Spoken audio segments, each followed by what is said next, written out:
नमस्कार, मैं हूं धर्मेंद्र। आप देख रहे हैं ऑनलाइन न्यूज इंडिया। बिहार आज अपना भविष्य चुन रहा है। बिहार में आज 3 चरणों में से पहले चरण का आज मतदान होना है। 71 सीटों पर आज वोट डाले जाएंगे और बिहार की जनता जो है वो अपने भविष्य का निर्माण करेगी, अपने भविष्य को चुनेगी। लेकिन विडंबना आप देखिए, खबर आपको बताएंगे लेकिन सबसे पहले आप विडंबना देखिए। विडंबना यह है कि पटना के अंदर ही आज वोट डाले जाएंगे और पटना के अंदर ही प्रधानमंत्री नरेंद्र मोदी की रैली है। एक तरफ पटना के अंदर वोट डाले जा रहे हैं और एक तरफ प्रधानमंत्री नरेंद्र मोदी की रैली है। क्या आप बताइए वो उचित है? और क्या आप बताइए कि चुनाव आयोग को जो है इस तरह से जो है क्या वो अनुमति देनी चाहिए रैली की? ये सवाल पूछा जाना चाहिए। और अब बढ़ते सबसे बड़ी खबर पर। आज की सबसे बड़ी खबर, ये इतनी बड़ी खबर है कि बिहार की राजनीति में भूचाल आ गया है।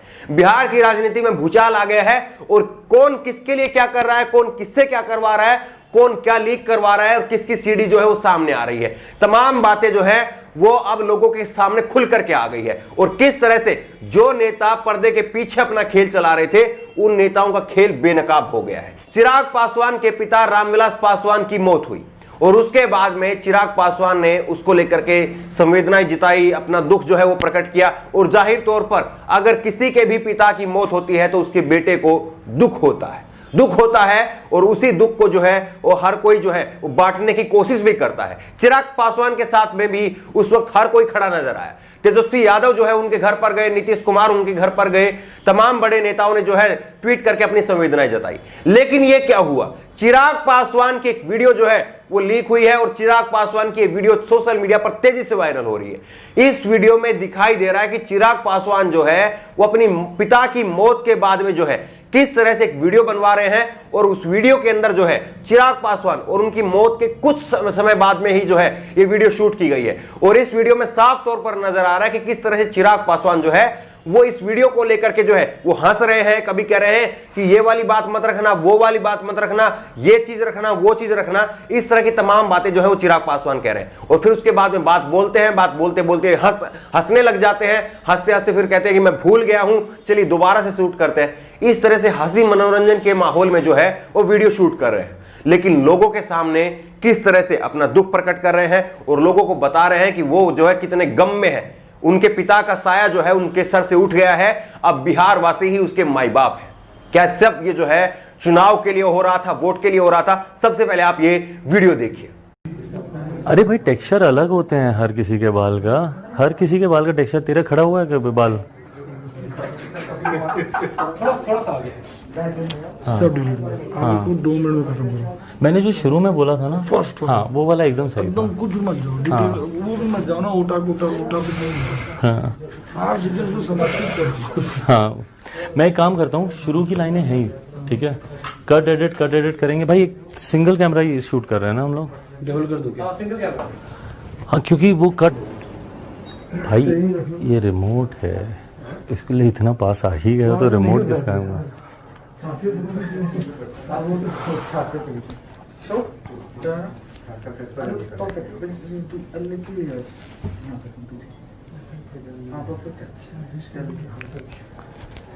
चले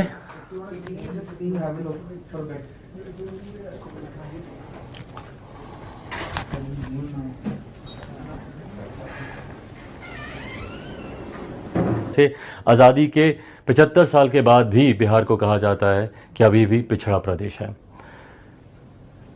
and I lost the plot. फिर से करते हैं। अच्छा, इसको भी एक बार शुरू से ही कर लेते हैं। चिराग पासवान का ये वीडियो वायरल होने के बाद में चिराग पासवान ने इस वीडियो को लीक करवाने का ठीकरा फोड़ दिया नीतीश कुमार के ऊपर। नीतीश कुमार के ऊपर ये ठीकरा फोड़ दिया कि आपने, मुख्यमंत्री जी, आपने जो है मेरी ये वीडियो वायरल करवाई है, मेरी ये वीडियो लीक करवाई है। और इसके बाद में चिराग पासवान ने एक के बाद एक कई ट्वीट किए और उन्होंने कहा कि पापा के निधन के 6 घंटे बाद ही मुझे पार्टी के प्रत्याशियों की पहली सूची देनी थी, मुझे पार्टी के भी सभी कार्यों को पूरा करना था, 10 दिनों तक मुझे घर से बाहर नहीं जाना था, इसलिए डिजिटल प्रचार के लिए वीडियो शूट करना था। यह चिराग पासवान कह रहे हैं। उन्होंने कहा कि पापा के जाने का मुझे कितना दुख है, यह मुझे अब नीतीश कुमार जी को प्रमाणित करना होगा। मैं रोज शूट कर रहा हूं, ऑप्शन क्या है मेरे पास? पापा का ऐसे समय में निधन हुआ है जब चुनाव प्रचार सर पर था। ये चिराग पासवान ने नीतीश कुमार पर जो है निशाना साधते हुए कहा है कि नीतीश कुमार जो हैं वो उनको क्या मुझे प्रमाणित करना पड़ेगा कि मुझे अपने पापा के प्रति दुख है या नहीं है। लेकिन इसके बाद में आपको बताएंगे कि चिराग पासवान को भी लोगों ने किस तरह से जम करके फटकारने का काम किया है, वो भी आपको बताएंगे। मुख्यमंत्री इतना नीचे गिर सकते हैं यह मैंने सोचा नहीं था, चिराग पासवान नीतीश कुमार पर निशाना साधते हुए कह रहे हैं। ताजुब होता है मेरी नीतियों पर वार करें, मुंगेर की घटना से ध्यान भटकाने के लिए यह चाल कामयाब नहीं होगी साहब की, और अब जनता भी कभी माफ नहीं करेगी नीतीश कुमार जी को। चिराग पासवान जो है वो सीधे सीधे हमला बोलते हुए जो है वो कह रहे हैं कि नीतीश कुमार का इस वीडियो को लीक करवाने के पीछे, इस सीडी को लीक करवाने के पीछे नीतीश कुमार का हाथ है। लेकिन लोगों ने चिराग पासवान को भी आड़े हाथ ले लिया।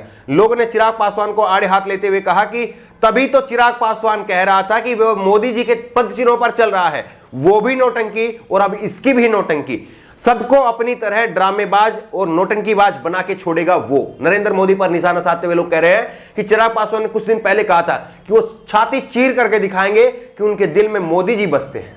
अब लोग कह रहे हैं कि ये तभी तो कह रहा था कि वो मोदी जी के पद चिन्हों पर चल रहा है, और इसीलिए जिस तरह मोदी जी नौटंकी करते हैं, ड्रामेबाजी करते हैं, उसी तरह से नौटंकी और ड्रामेबाजी जो है वो चिराग पासवान कर रहा है। दूसरा एक वीडियो और ट्वीट किया, दीपक बिष्ट है, इन्होंने किया, अपने पिता की मौत पर वोट की खातिर कट एडिट कौन करता है, सब सिंगल शॉट में रिकॉर्ड करते हैं, सचमुच ये मोदी का हनुमान है, एक्टिंग में उनका नाम रोशन करेगा। किस तरह से लोग जो हैं वो चिराग पासवान की जम करके खिंचाई कर रहे हैं वो आप देख सकते हैं। वहीं पर एक और ट्वीट देखिए, दीपक नाम के एक शख्स है, इन्होंने किया, फिल्म इंडस्ट्री से राजनीति में आने वाले लोग चूंकि अभिनय में माहिर होते हैं इसलिए इस पर आश्चर्य नहीं होता, ये लोग बनावटी आंसू भी कैमरे पर आकर दे सकते हैं। कुछ दिन पहले ही इन्होंने लाइव कैमरे पर रोया था और अब पापा आई मिस यू जैसा अभिनय किया। स्मृति ईरानी, हेमा मालिनी को भी आप देख सकते हैं। वहीं पर एक और शख्स है, इन्होंने बड़े मजेदार ट्वीट किया, इन्होंने लिखा कि कई लोग 90 साल की बूढ़ी मां से मिलने जाते हैं तो 10-10 कैमरे लेकर के पहुंच जाते हैं। ये प्रधानमंत्री नरेंद्र मोदी पर इन्होंने कटाक्ष किया है। इन्होंने कहा कि जिस तरह प्रधानमंत्री नरेंद्र मोदी अपनी 90 साल की बूढ़ी मां से मिलने के लिए जाते हैं तो 10-10 कैमरे लेकर के जाते हैं और कैमरों के सामने ही उनके पैर छूते हैं। पहले छूते हैं नहीं मालूम है, लेकिन कैमरे के सामने जो है जरूर पैर छू करके जो है वो विजुअल, वो फोटो जो है वो वायरल की जाती है कि देखिए कितना संस्कारी बेटा है। लेकिन लोगों के साथ में और देश के साथ में क्या कुछ हो रहा है वो सब आप देख रहे हैं। वहीं पर एक और ट्विटर हैंडल है विजय, और इन्होंने लिखा, राजनीति है भावना, मृत्यु, प्रतिमा, लगभग सब बातों का चुनाव में सत्ता के लिए इस्तेमाल किया जाता है, अभी तो सहानुभूति का इस्तेमाल होगा। बिहार की जनता सही निर्णय ले, मत शक्ति द्वारा सबको सही औकात दिखा दे। आज बिहार में पहले चरण का मतदान हो रहा है। पहले चरण के मतदान के लिए 71 सीटों पर जो है वो आज वोटिंग होगी और नीतीश कुमार के 8 मंत्रियों की किस्मत जो है वो आज ईवीएम के अंदर कैद हो जाएगी। और बिहार के अंदर जिस तरह की ग्राउंड रिपोर्ट हम आपको लगातार दिखा रहे हैं, बिहार के अंदर जबरदस्त आक्रोश है, जबरदस्त आक्रोश है। और महागठबंधन का, ऐसी बात नहीं कहनी चाहिए लेकिन जो दिख रहा है उसको कहने में गुरेज भी नहीं होना चाहिए। बिहार के अंदर महागठबंधन का जबरदस्त लहर जो है वो इस वक्त देखी जा रही है।